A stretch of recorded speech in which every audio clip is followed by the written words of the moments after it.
Hello, everyone, and welcome back to another NinjaOne live stream. I am Jonathan Crow, Director of Community here at NinjaOne, and I have with me two of my very special fellow ninjas. We have Josh Lambert, a product manager who's in charge of our API efforts. Any requests and things, favors to ask in regards to our API, please direct it to Josh. Sounds good. And I also have a familiar face, Luke Whitelock, Director of Product Management. Luke has been on a ton of these streams and in our webinars. He is active and taking the lead in terms of the development of, I would say, probably 80% of Ninja by this point, maybe something like that. Not that much. I just do ITSM, one little bit of a Ninja. Ticketing, documentation, PSA, all the things. And he's also going to be joining us next week to take part in backups and bandwidth. And so he's going to be not just a PM, but a player, a member of our party. But everybody, we're here to talk about APIs. And so we've been talking about this all month long. MAPI. Thank you. I see familiar names in the chat. Of course, Robert, you're here. Robert is one of the folks who has submitted to our contest that we're running during this month of MAPI, and that is show us your use cases. How are you using the NinjaOne API? If you're not already, no worries. This stream is actually going to help you get started. If you're curious about it, if you've maybe dabbled but you're wanting some extra tips to be able to figure out how do you use these things, how do you clear some hurdles, maybe even just get some ideas, you're going to get those today.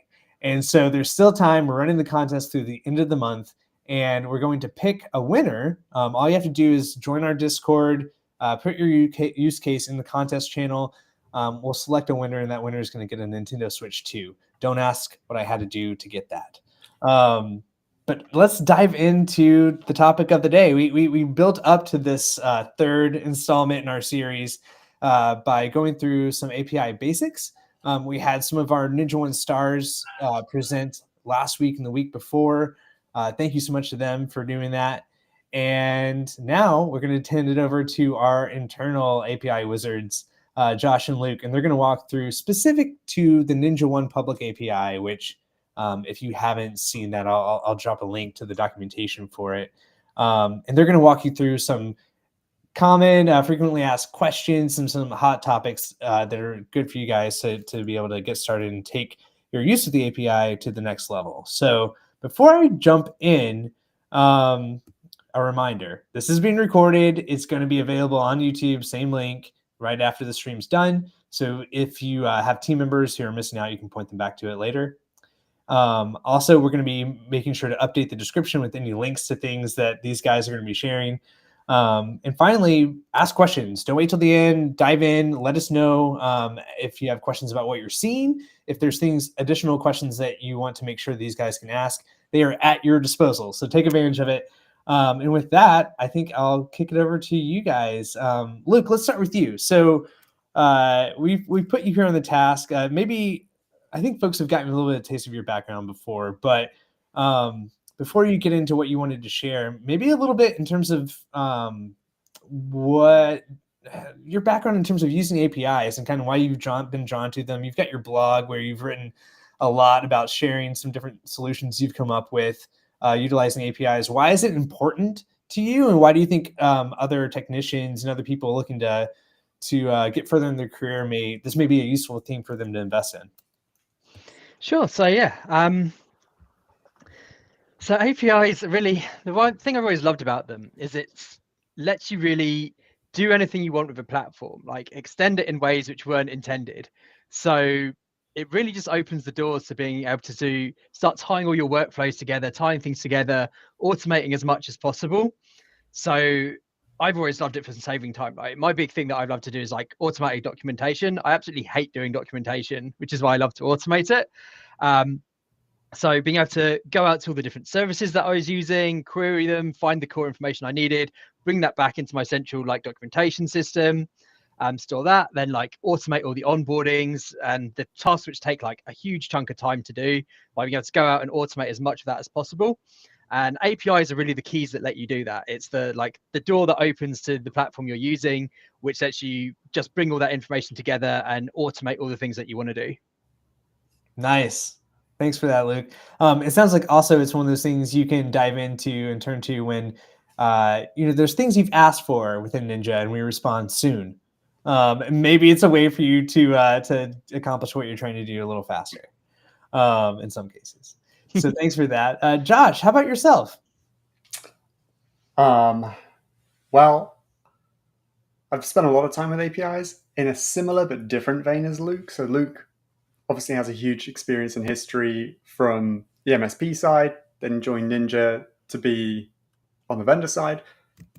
I was at Datto for 7 years, and I was at Huntress, and I built the API at Huntress and joined the Ninja team.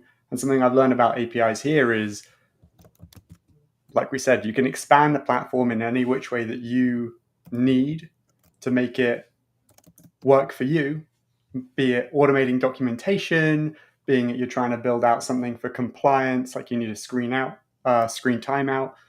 But yeah, my experience has generally been from the vendor side. I've learned a lot about the myriad of use cases and how we can build an API that's going to work for people for many years to come. Making it sustainable is probably the biggest lesson we're learning at Ninja right now. So I'm excited to show like how we're trying to do that, but also plan for the future as well. So that'd be cool. Awesome. Well, I appreciate very much your guys' time. Let's get right into it. So, Luke, I understand that you wanted to share something first. You wanted to dive into OAuth. Tell us a little bit about why. Yeah, so one of the biggest things we get come up is people trying to figure out how to actually connect to the Ninja API. We've got a bunch of different ways you can do it, and each of them like have different use cases of where they're the most appropriate way to do it.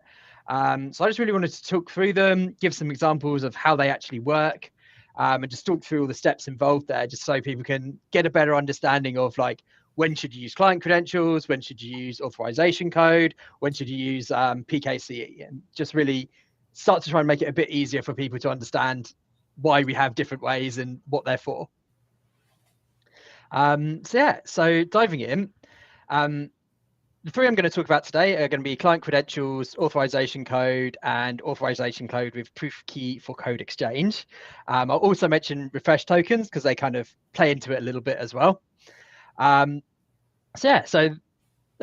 key thing here is like client credentials are for like when you want to do an automation where you don't have to do anything like destructive or anything like kind of needs to be associated to a user. The big difference we've got between the flows are client credentials aren't associated with a user, authorization code flow ones are. So authorization code, you log in, you have to authenticate with an actual user account. Anything you do is then going to be limited to the permissions that user has for both authorization code and authorization code with PKCE. Client credentials, however, not associated with a user, so it's easier to use, but you can't do everything because we haven't got that mapping back to do like things where we need to associate an action to an actual user or things which are pretty dangerous to do if you get compromised. So client credentials, all you need to connect is a client ID and your client secret. Authorization code flow, you need a client secret and a client ID, and then you have to log in with an actual user account. And then PKCE is you just need a client ID and then you log in with a user account. So let's start talking about client credentials. So how this works at a high level, all the ways that we authenticate are all OAuth. So it's just different ways of authenticating with OAuth, but all of them are just OAuth. So the client credentials flow. What you start is at your app, you're going to go talk to our server, hit the /OAuth token address, you make a post request there and send your client ID and client secret. We check that. We're going to then send you back an access token. And then whenever you want to go and talk to an actual API endpoint and fetch data, you then include that access token and we'll then send you the data back as long as it's valid. So for this, when you get an access token, this is going to be valid for 1 hour. So every hour, you basically need to come back to this OAuth token address, get a new access token, and then use that for the next hour. We include a time of how long it's valid for. And yeah, you can then just refresh it once an hour, basically. So let's have a look at how that works in PowerShell. If you know me, you know I'm going to be doing this all in PowerShell. So sorry if you don't like PowerShell. So first thing I've got here is I want to set up some local variables, which one's going to have my client ID in, one's going to have my secret in. Here you could use like read it from a custom field. If you check my blog, there's like a getting started guide on how you do it. You've got to remember though, if you're giving API credentials to a machine, these are like a system admin password. So you need to be super careful with what you do. If you want to run API scripts, I'd recommend you have like a single lockdown automation machine.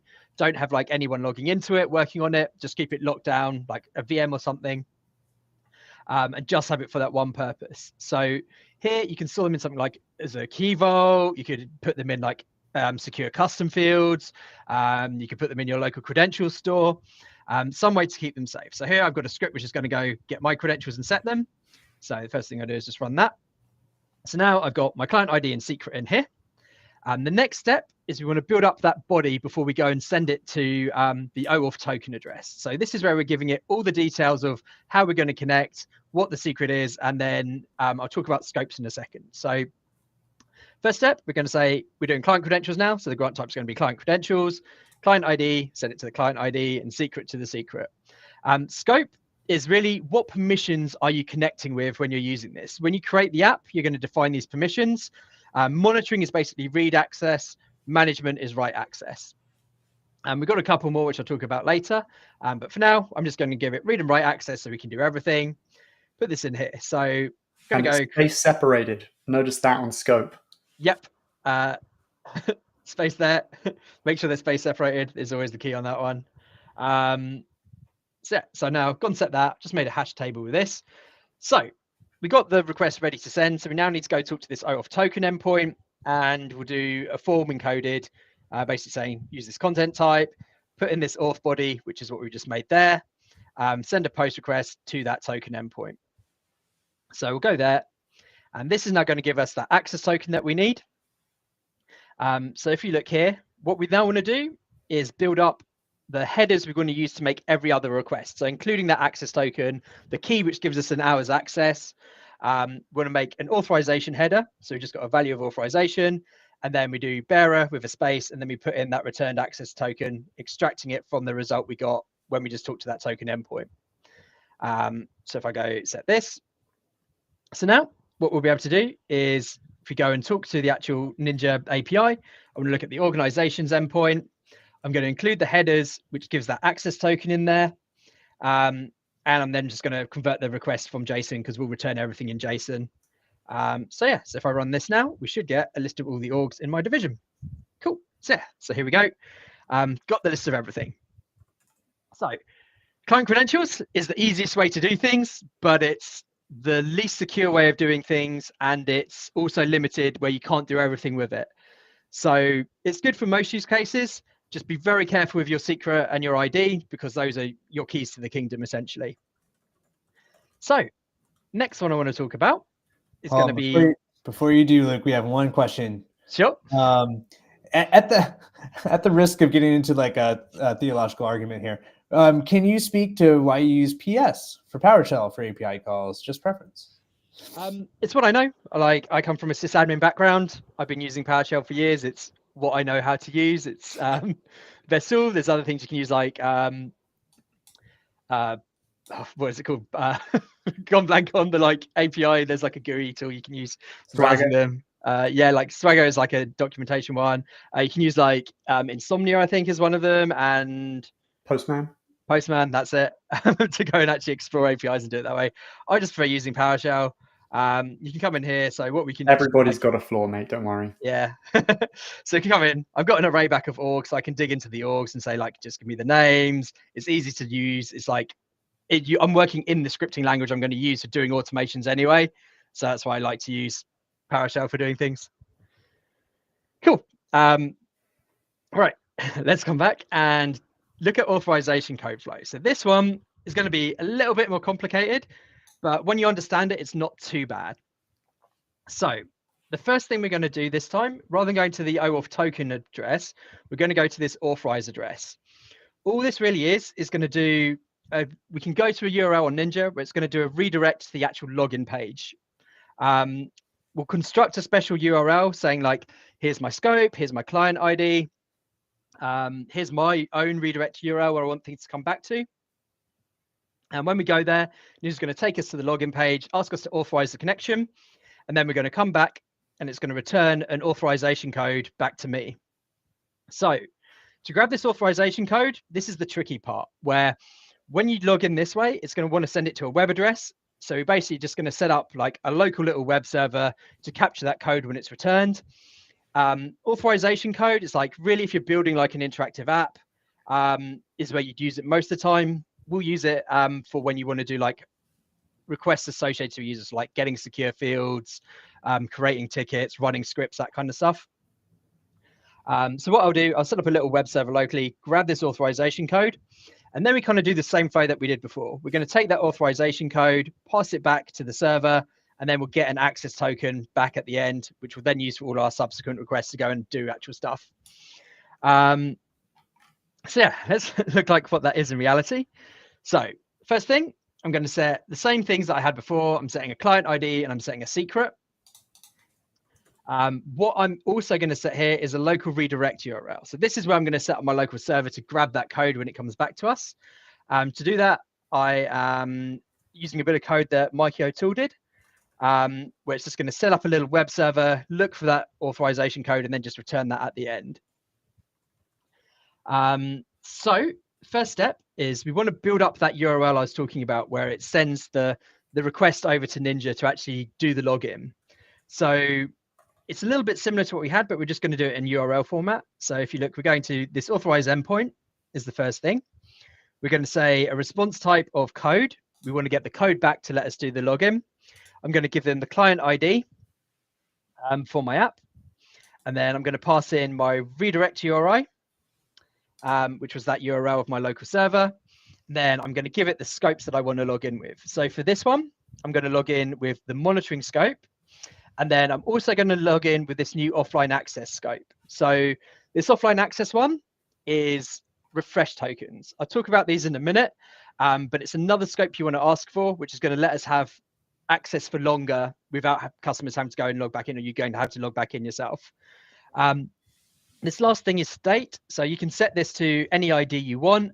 Typically, it's you want to map back and know someone's triggered a login from my side. I need to know like what's their user ID, what's something, which request do I want to associate it with.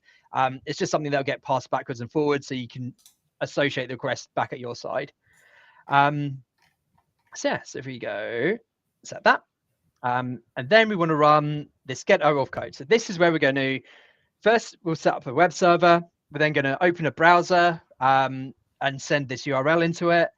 And then we're going to wait and listen back for that code. So if I run this now, it should open up this page. So if you look here, we've come to Ninja. We've got the client ID and the URL. We've got all those other details. And it's asking me to give permissions for the monitoring scope, which I asked for, and then also offline access. So I'm going to authorize this.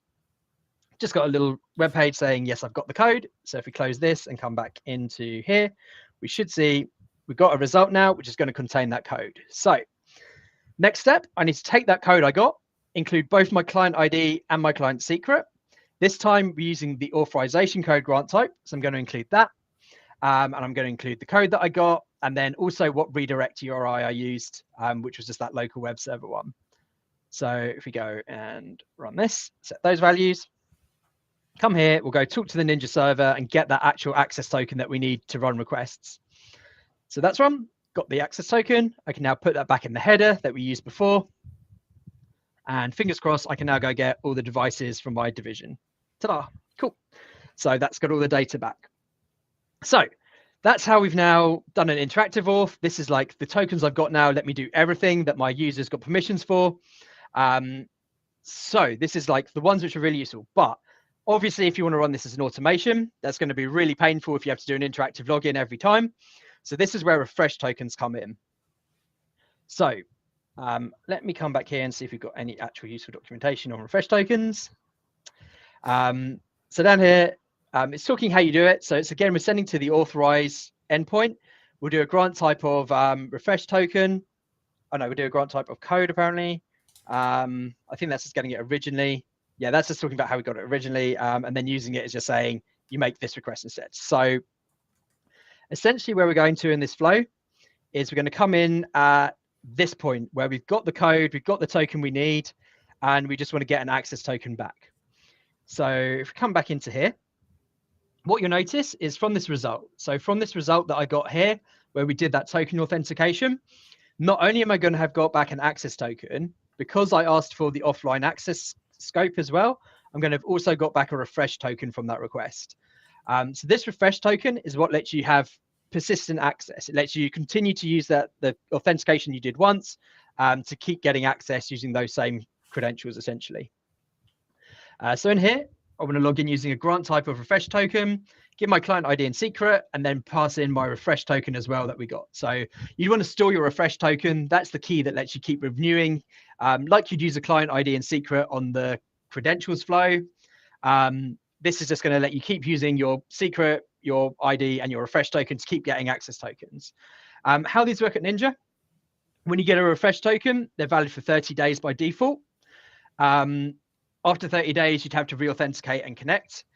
If you want to have them active forever, what you can do is take your client ID, reach out to your account manager, and ask them to get that app made to use sliding refresh tokens. What sliding refresh tokens then does is it means as long as you follow this process, using that refresh token to get an access token, once every 15 days, the refresh token will stay active forever, basically. So if you're doing automations, you can just do this process once, get your refresh token, store that, and then use that to run your automations going forwards. And as long as you do it once every 15 days, that will just keep working forever. So let's go grab that refresh token, build up the body, and then we'll make another request to the token endpoint to go and actually get my access token here. So we got that back. That's all connected fine. I can then make that header again to actually go and do the requests, and then come in here and I can go grab all my device's detailed information. And so that's now worked. Cool. So these are the ones you use most commonly. I want to talk about a bit more obscure one now, which is PKCE. So PKCE is super helpful when you want to do like an app you want to give out to your technicians. Say you've made a little GUI to go import something from your local machines into Ninja documentation. You want to give it out to all your technicians. What you can do here is just use a client ID. So yeah, if we hop back into here and look at how this flow works. So it makes it a little bit more complicated again, but it is super powerful because you don't have to expose your secret at any point when you do this. So the first step is you need to make a special verifier and a code challenge. You use these when making the request, and they kind of replace the secret in here. It can be made every single time you do the registration. It doesn't need to be persistent. I'll show you a function which I've got to do that in a minute. So then we take those along with the client ID and we go back to that redirect URL where it's going to ask the user to log in and authenticate and say, yes, I agree to log in. That will move over there and then that will pass back. Again, that then just passes back the authorization code. We take that code, get a token, use that access token to make the actual requests. So yeah, what that looks like is if we come down to here, again, we'll set up just the client ID and the redirect URL this time. We'll use that same exact get OAuth code function. So that same thing, which is going to listen, get the token back. And then we'll add in this new PKCE function. So I got this from a guy called Darren Robinson. And it's just a super easy way of generating your code verifiers that you need. So yeah, so if we go set up this function, I'm not going to dive into how it works. It's doing like some clever hashing and things. I'll get that ready. Then what we want to do is just grab a PKCE code from it. So then just run that. That will go and get that. So this time we want to build up that redirect URL again. Again, we're going to ask for a code response. We're just going to give it the client ID, the redirect URL, monitoring and management I've given for this one. And then again, you can still get your offline access grant type here. So you can use this to log in once, keep a refresh token, and then keep people logged in.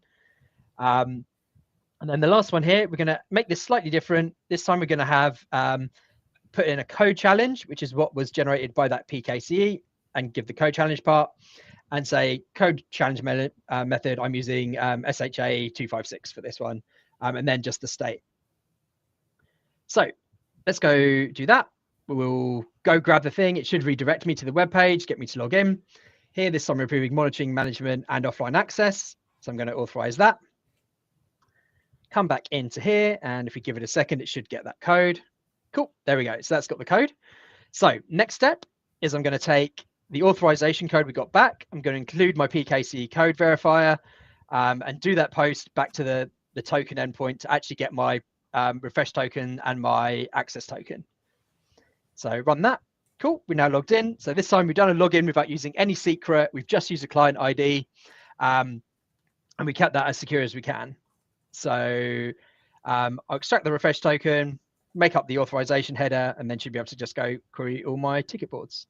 So if we run that, and there we go. We got all the ticket boards back. Cool. So yeah, that's authorization. Different ways you can do it. Some different use cases around where it's appropriate. And yeah, do we have any questions, Jonathan? I have a question, Luke. Sure. Remind me, what is the key benefit of PKCE again over standard OAuth? So this doesn't need a client secret. So it's if you want to give out an app login to one of your like technicians to go do something without wanting to give them a full API app, which could have more power associated with it. This is going to then just use the permissions that that technician who logs in's got, and we'll just limit the scope of what you can do in the API based on those permissions. Gotcha. So very specific, like great use case, just very specific. I get it. That's cool. Yeah, and we have Luca some ask for the script that you're using to the initial PowerShell script too. If you don't mind sharing at some point, that'd be awesome. Yeah, absolutely. I'll put it in Discord, I guess. Probably a good place for it. Yeah, that'd be great. And there was one question that I'm going to go back to. Let's see, from Robert. And sorry if this was answered and I missed it. How can I retrieve custom fields for each device in my instance with the API? What do I need to hit? So you need to use authorization code or PKCE. So you've got an access tied to it. And then when you're fetching custom fields, you'll be able to get the secure field values. If you want to use them for actually doing the authentication, you can just use the local like get secure field commands that we've got. All right, awesome. Well, you've gotten some props here. Definitely appreciation of you walking through it, explaining as you go and everything. So well done. Let's move on to the next thing because both of you guys have a lot of things you want to share here. So Josh, I think we're on to you, I believe. Okay, cool. So I have a few different things I want to show. I'm gonna start with like PKCE and knowing that there's such a thing as sliding refresh token, these like power user things. Something that isn't the best documented. We're working on it. But if you're a power user and you're looking to squeeze out that extra 20% out of the NinjaOne API, one of the things I have to show you, let me share out my screen quick. Let me just do the entire screen. The anticipation. I like your build up here. Oh, I try. Cool. Is we have these additional parameters, these additional options when you go to hit an endpoint. So a favorite of mine. And sorry, before you go on, Josh, this is it wouldn't be fair to Luke for me to only berate him about this.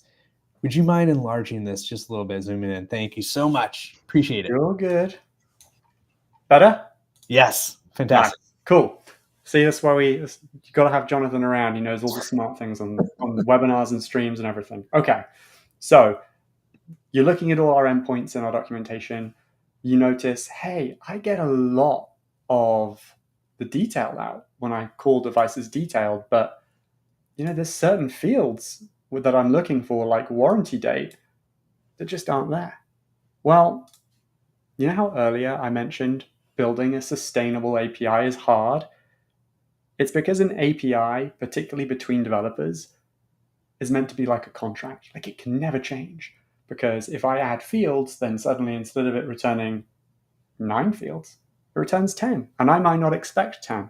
And so it causes issues.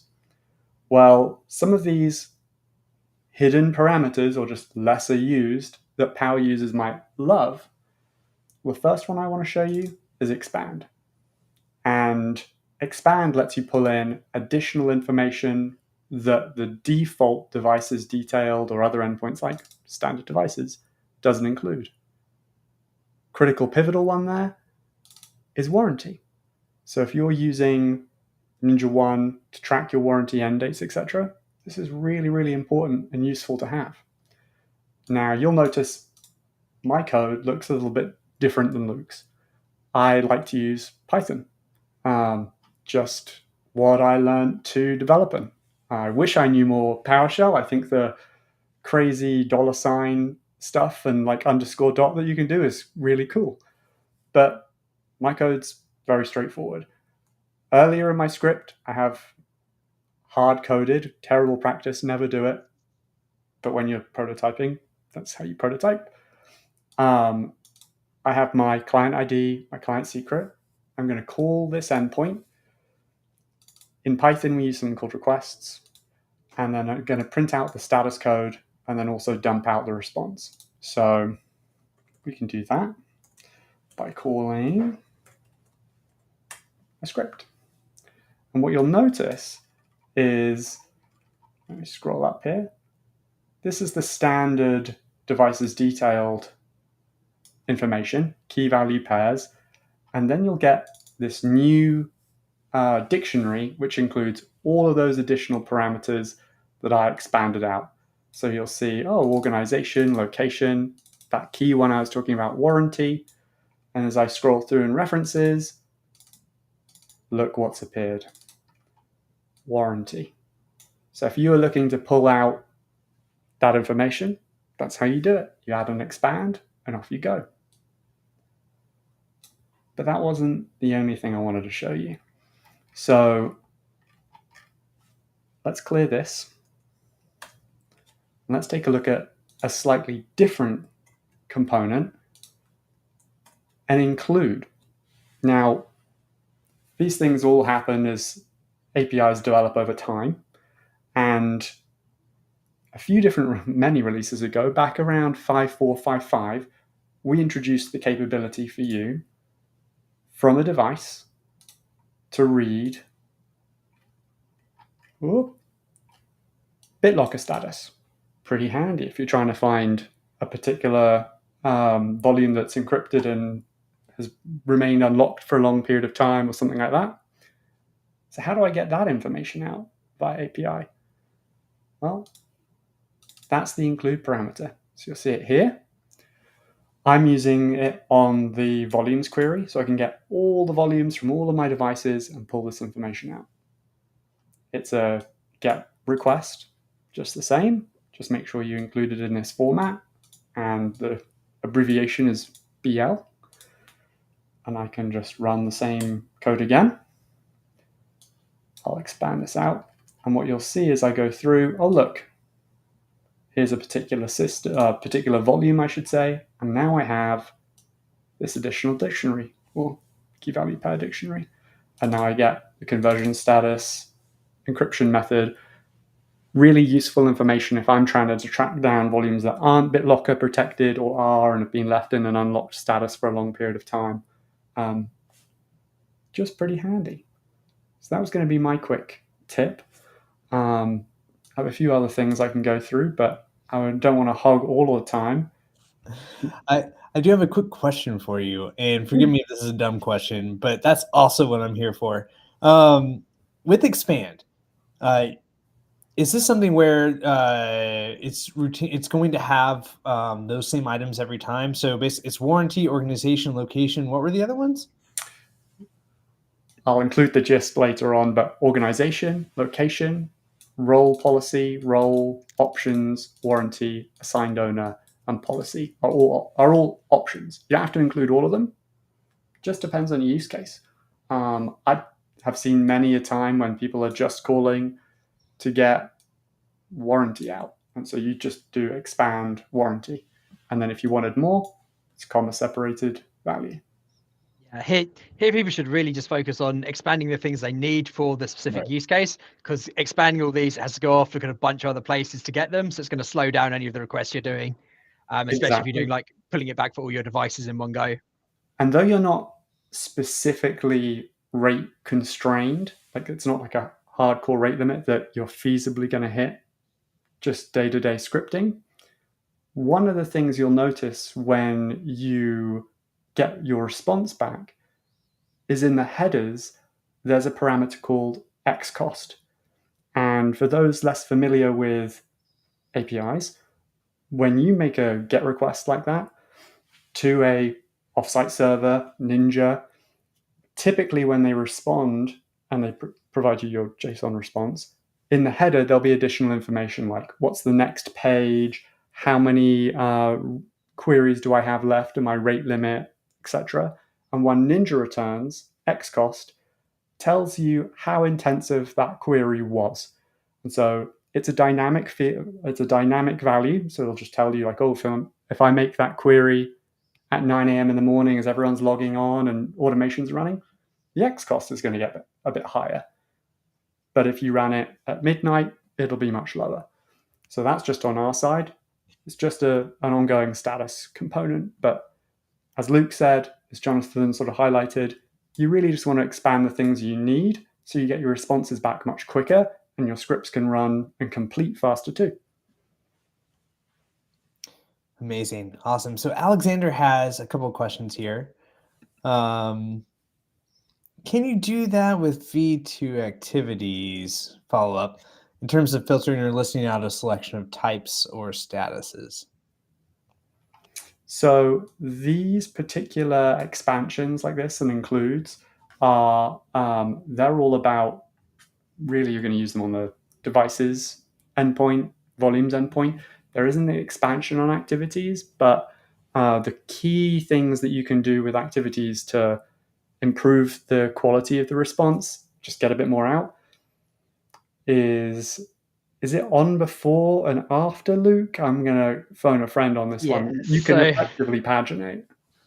Yeah. So on the activities themselves, you can filter by status type, status and type.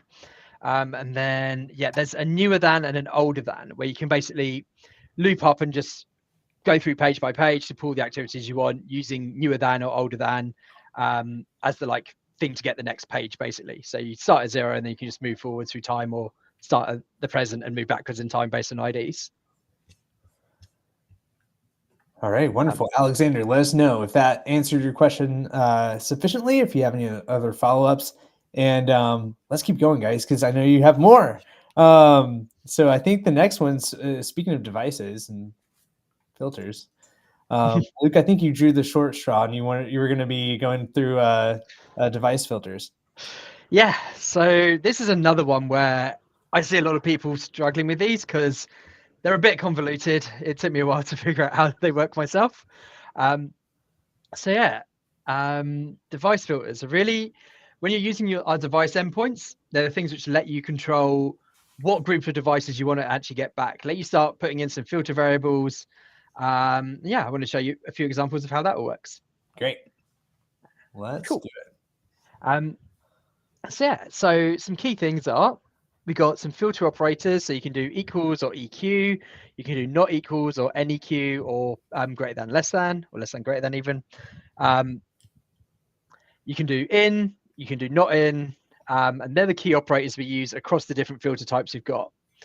So this really works by building up some query parameters on your device searches.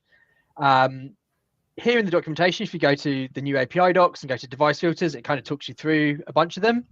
I want to show some examples which are newer, and I don't think have quite made it into the documentation yet. But the wonderful Josh is working on improving the API documentation soon. Slowly but surely. So first thing I'm going to do, go and just get a connection to the API. So I'm just going to use some client credentials for this one. And the first thing I want to start talking about is we recently introduced tags, and you can actually filter your devices by tags in the API using device filters. So if we go to the tags endpoint we got here, I'm just going to go grab that. And if you see here, I've got two tags that I've set up for my division. I've got Luke's tag and Luke's tag 2. In here, what we're going to look at is the ID numbers. So I've got one which is ID 1, and I've got one which is ID 2. So I can now take build up a filter. So what I want to say is tag ID in, and then I've got open brackets 1 and 2. So this is the clean text version of building up a device filter. So if I run this, you'll see I've now got filter set in here. But it's got spaces in, it's got brackets, it's got commas in. This doesn't work so well when you try and do it as a URL when you're making like an HTTP request. So the tricks to doing device filters is basically you want to build them up in like clean text like this with your spaces. Then you want to use something to URL encode them. So in URLs, you know, like if you look at them, you put a space in something, that will get changed to %20. All the different character symbols which can break things basically have an equivalent one. So if you then run this, what we're going to do is take that, and if you look in here, we should then get all of the things which would break things now escaped basically. So we've got spaces at %20, we've got a %20 or 281 or 28, which is going to be like some of the brackets. Yeah, so I think the bracket is 28, a comma which is 2C, I think, and then another bracket which is, or closed bracket is 29. So we've taken that, we made it into like HTTP readable format, and then I'm going to add that onto the end of this device filter. So I've added a query parameter here, which is like $df equals, taken my filter, the encoded version of it, and I'm going to go make a request to devices. So this should now go return only my devices which have got either Luke's tag or Luke's tag 2 based on the tags that are listed there. So if we run this, we should now see, I should think it's about 4 devices I've got here, or 5 devices, or a few more devices. Not all my devices is the key. So it's only got the ones with the tags on there. So that's the first part. Like you can filter things, use those operators. We could also do not in, so we could find anything which is now not got those tags.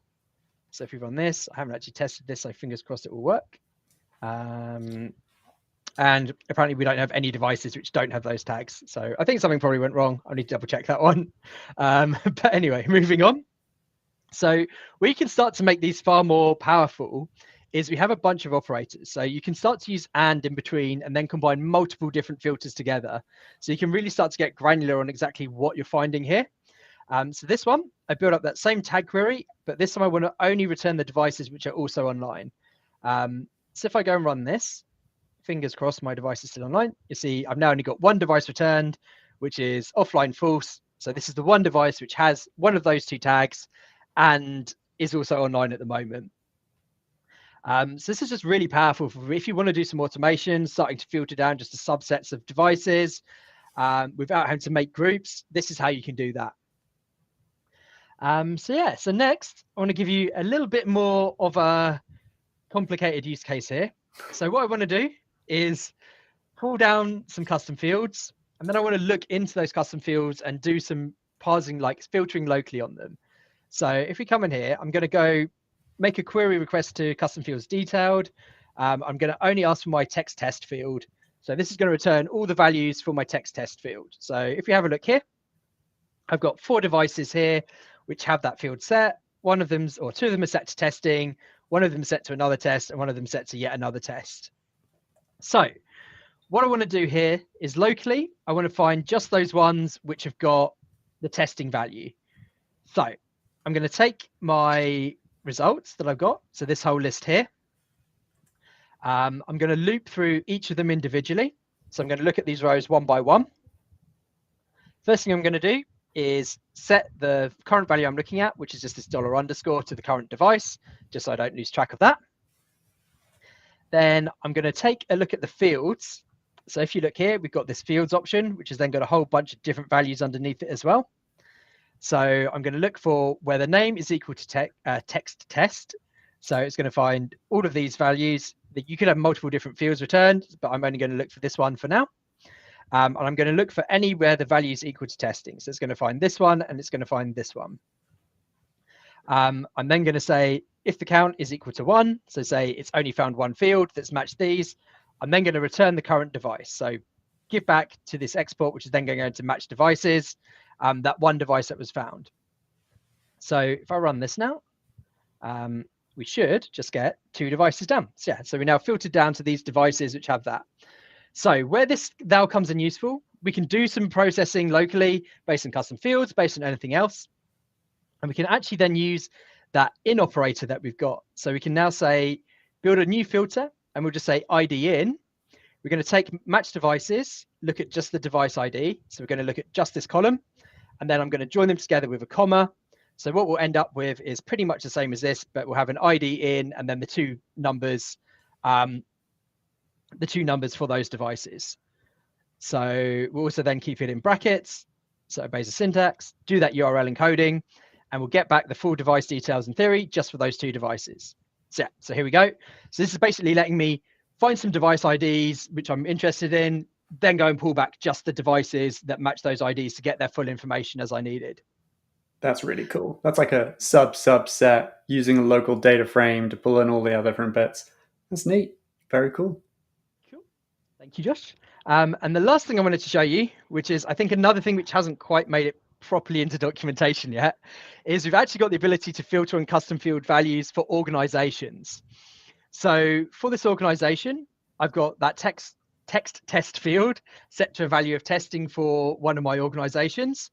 What you'll notice here is instead of doing DF, we're using OF. So this is organization filter. Today for organization filters, we've only got the custom field one, but you can basically use this syntax to say, find me any organizations where text test is set to testing. So yeah, so if you go make that result or go make that request, we should just find this one organization which has got that field set. So this is great if you've got like IDs you're using for external systems and you want to just do a quick lookup.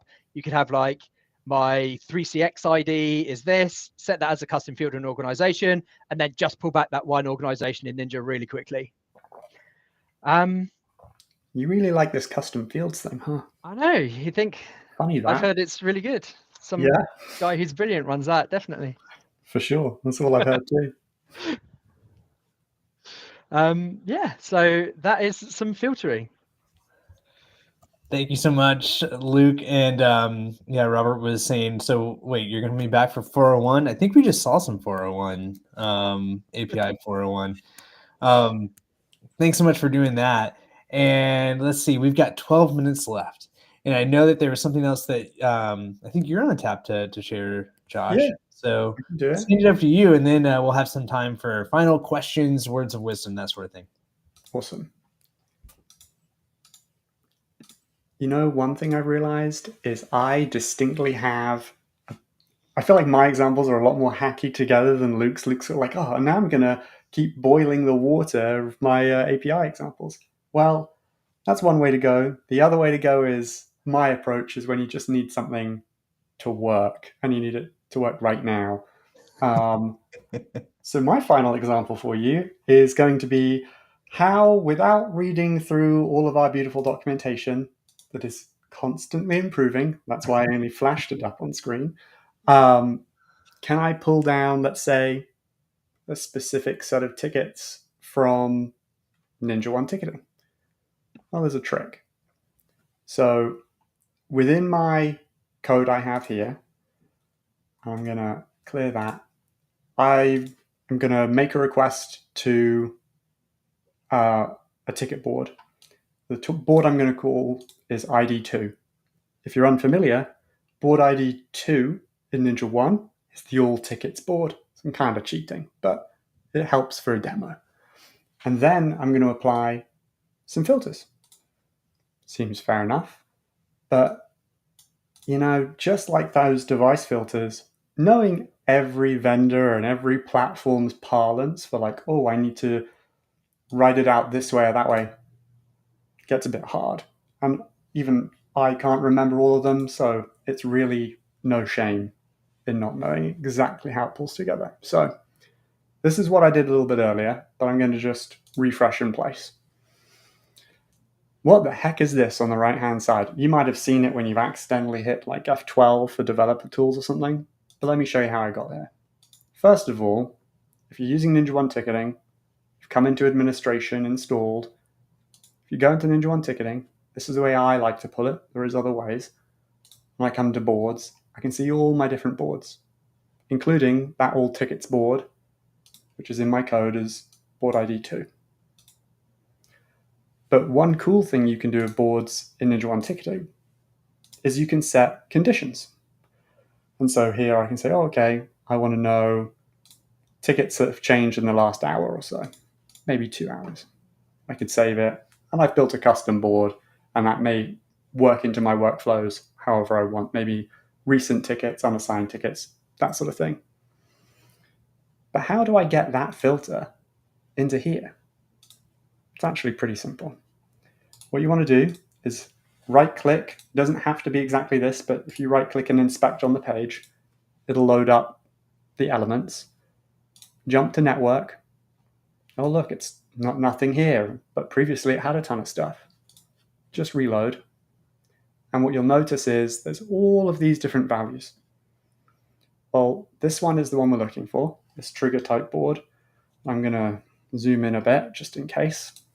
When I come into it, what it's actually doing is this is the raw JSON.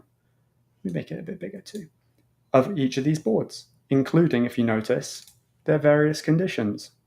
Oh, well, if I scroll to the bottom, because it's my last testing one here, I can suddenly see that filter I had. How convenient. Happens to look a lot like the filter that I was trying to pull out from the get tickets from board API call. So I'm just going to copy this element because I know roughly what I'm after. If I come back to my code, I'm going to change out my value, make sure I put a commenter in here so I've got a true array. So I'm looking at all tickets. I'm pulling down tickets that have changed within the last couple of hours. Here I'm calling that get to get tickets from a board, and this, the payload, I'm injecting right here to filter out that information. These are just additional calls that I test with, and I can show you afterwards. And eventually I get to the point where I print the status code and I print the response. Let's take a look. What does that even look like? So it ran. What does it return? Okay, so in this particular example, I've got nothing. Nothing's changed in the last couple of hours. Let's try and fix that. Let's come into ticketing here. All tickets. Let's take this ticket.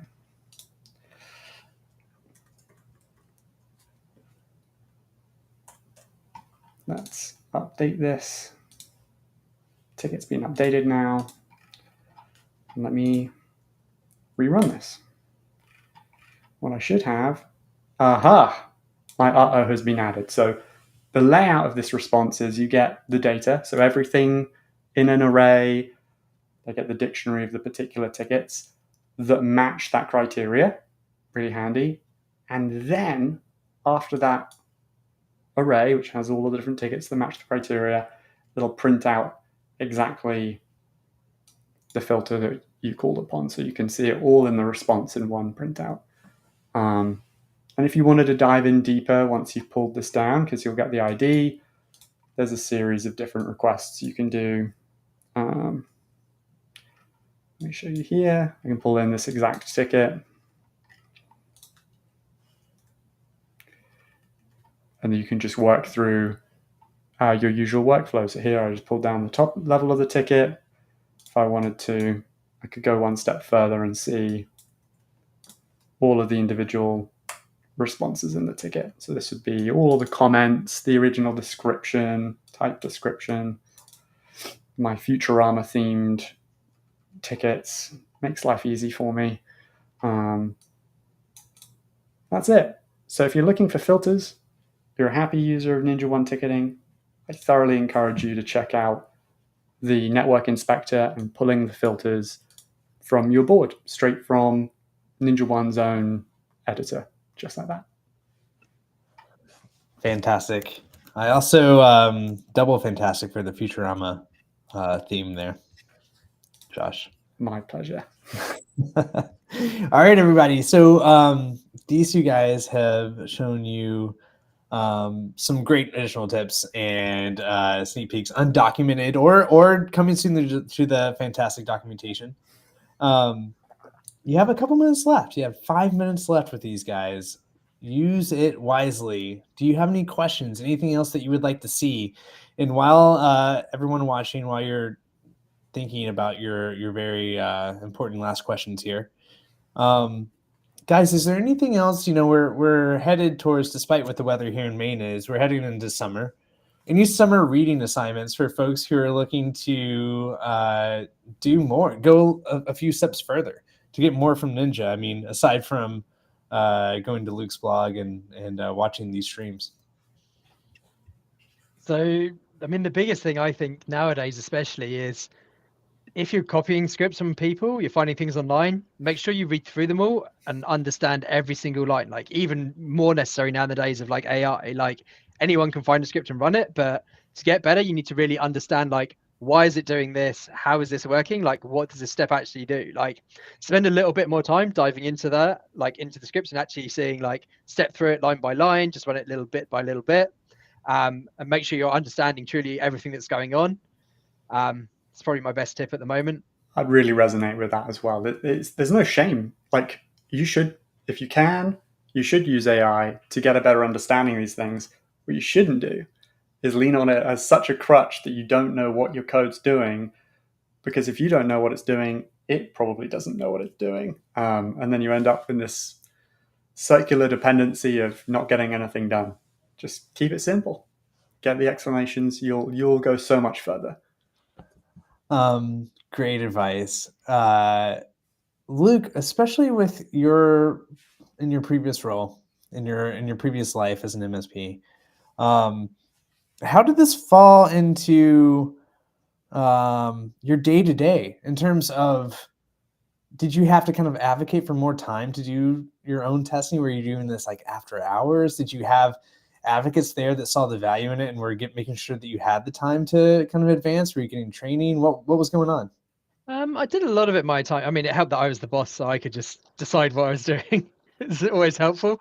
But yeah, most of the, like, when I was learning PowerShell and probably getting into it, it was probably around, I think it was like only around 2021 that I was really starting to actually fully understand it and dive into it deep. Was really just taking the time to just actually try and write things myself, like figure out, like, I'd been running scripts and doing stuff and copy and pasting bits together for years, but I just took that extra time to just actually understand it, start trying to figure out how to do things myself, like making a bunch of mistakes. But yeah, just really going from there and just like start with simple things and just try and just play around with it, really.